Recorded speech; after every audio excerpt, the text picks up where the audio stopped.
नुआखाईरे नबार न खाइले विदेशिनी सतरे आम परंपरा संस्कृति केते महान।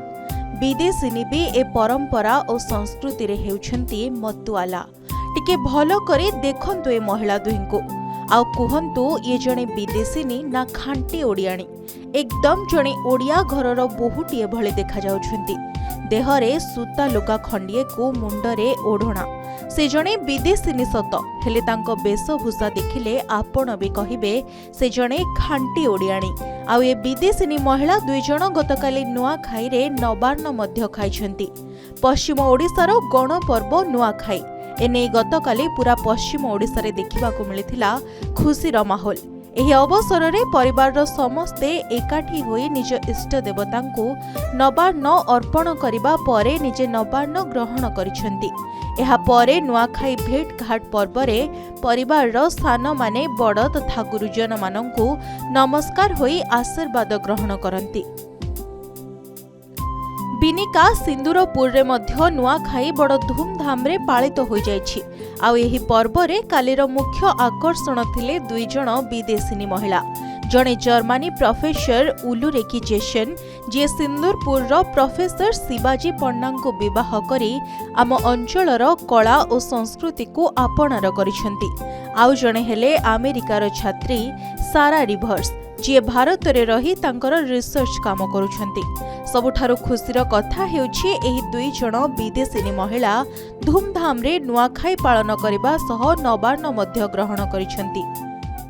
आज नुआखाई लगी हमें गांव के आसलू बहुत बढ़िया लगला।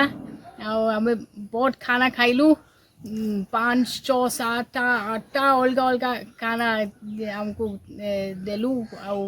मीठा बहुत बढ़िया लगुचे। मीठा भी अच्छे मंडा भी अच्छे खीर भी अच्छे सब मुई खाइली।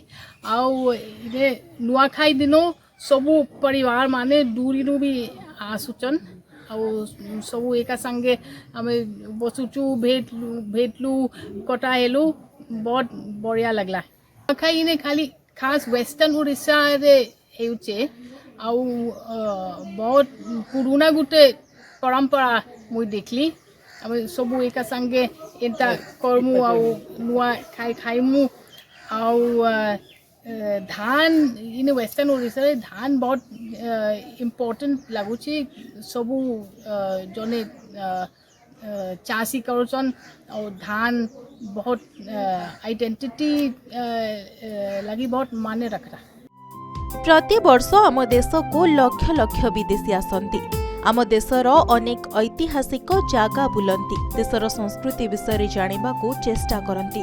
अनेक विदेशी लोकों को भारत एते पसंद आसी जाए जे एठारे सेमाने लंबा समय धरी रही मध्य जांती। ठीक सेही भली उलुरेकी मध्य 7 दरिया पार करी ओडिशार पुओ को बाहा होई साजिछंती खांटी ओडियाणी बहु। अन्य पटे नुआखाई अवसर रे नबार्न खाई बेस खुशी अछंती विदेशिनी महिला। सुवर्णपुर बिनिकारु शांतनु पन्नांक रिपोर्ट के न्यूज ओडिशा।